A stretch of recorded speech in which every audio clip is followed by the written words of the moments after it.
দাদা দৌলতাবাদে সমবায় ভোট কিনে রণক্ষেত্র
কি বলবো বলুন তো, শেষ থেকে শুরু করব না প্রথম থেকে শেষ, মানে শেষের দিকে যাব, আমি তো নিজেই বুঝতে পারছি না। এই রাজ্যে কোনো নির্বাচন, একমাত্র লোকসভা বা বিধানসভা যেখানে মমতা ব্যানার্জির খুব হাত থাকে না, বাদ দিয়ে পৌরসভা, পঞ্চায়েত, সমবায় যাই হোক, সেখানে একটাই মাত্র লক্ষ্য, ধরো, মারো, ভোট কারো, ভোটে জয়লাভ করো। এছাড়া কোনো তত্ত্ব পশ্চিমবঙ্গ সরকার মানুষের কাছে তারা উপস্থাপনা করতে পারেনি। ফলে আজকের ঘটনাটাও ঠিক তার ব্যতিক্রম নয়। দৌলতাবাদ হাই স্কুলে আজকে সমবায়ের ভোট হচ্ছে।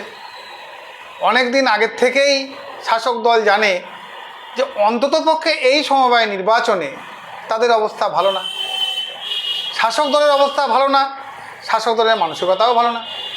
খুব স্বাভাবিক কারণে গতকাল রাত্রি থেকেই আমরা দেখলাম যে বহরমপুর পঞ্চায়েত সমিতির সভাপতি আইনুজ্জিন মণ্ডল তিনি বাইক বাহিনী নিয়ে গোটা এলাকাটাতে দাপিয়ে বেরিয়ে একটা ভোটারদের মনে একটা ত্রাসের সৃষ্টি করতে চাইছে।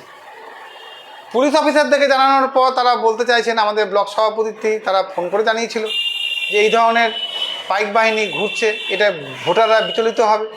পুলিশ অফিসার বলছে তাহলে পাল্টা আপনারাও ঘোরেন, অর্থাৎ তখন মানে আপনারাও ঘোরেন ওরাও ঘুরুক, একটা কিছু লড়াই হোক, তখন আমরা গিয়ে মোটামুটি এদেরকে দুটো আপনাদের 6টা কেস দিয়ে দেবো, ব্যাস আমাদের দায়িত্ব শেষ। অর্থাৎ এই গণ্ডগোলের আগে কালকে রাত্রির থেকে পুলিশের আরও বেশি সজাগ হওয়া উচিত ছিল। 2, যারা গণ্ডগোল করছেন তারা মমতা ব্যানার্জিকে কতটা সাহায্য করছেন জানি না, তাদের নিজস্ব তল্পা গোছানোর জন্য তারা মানুষের মধ্যে একটা ধারণা তৈরি করে দিয়েছেন যে তৃণমূল মানেই দুর্বৃত্ত, তৃণমূল মানেই চুরি ডাকাতির দল, তৃণমূল মানেই ভোট লুট করা দল। এই তত্ত্বটাকে তারা কিন্তু খুব ভালোভাবে তারা মানুষের সামনে প্রতিষ্ঠা করেছে। এটা আমাদের একটা লাভ বলতে পারেন। মমতা ব্যানার্জি কতটা ক্ষতি, মমতা ব্যানার্জি কতটা লাভ, সেটা মমতা ব্যানার্জি বিচার করবেন। কিন্তু এই সমস্তগুলো করে মানুষের মধ্যে আজকেও আমাদের সেখানকার টেন্ট ভেঙে দেওয়া হয়েছে। আমাদের যিনি উপপ্রধান প্রদীপ, তাকে মেরে মাথা ফাটিয়ে দেওয়া হয়েছে। অর্থাৎ সমবায় নির্বাচন হয় যাই হোক, আমার তো মনে হচ্ছে আগামী দিনে তৃণমূল কর্মীদেরকে বা তৃণমূল নেতৃত্বকে কোনো বিয়ে বাড়ি বা জন্মদিনেও বোধহয় নিমন্ত্রণ করা ঠিক না। কারণ ওরা যেখানেই পৌঁছাবে সেখানে হয়তো দেখা যাবে ফার্স্ট ব্যাচে বসবো না লাস্ট ব্যাচে বসবো, এটা নিয়েও মারামারি লাগিয়ে দেবে। ফলে তাদেরকে মনে হয় এবার সামাজিক বয়কট করার এবার সময় চলে এসেছে। আমরা পুলিশ প্রশাসনকে বলতে চাইছি, বিগত দিনে বহরমপুর থানায় এরকম বহু নির্বাচন, বহু অভিযোগ জমা পড়েছে, এটা তার সঙ্গে একটা যোগ হচ্ছে। আপনাদের কি করণীয় অথবা আপনারা কতটা কি করতে পারবেন মেরুদণ্ড খাড়া করে, সেটা আমাদের সন্দেহ আছে। যদি কিছু করতে পারেন ভালো লাগবে। ये स्टाइल का मामला है रूपा फ्रंटलाइन।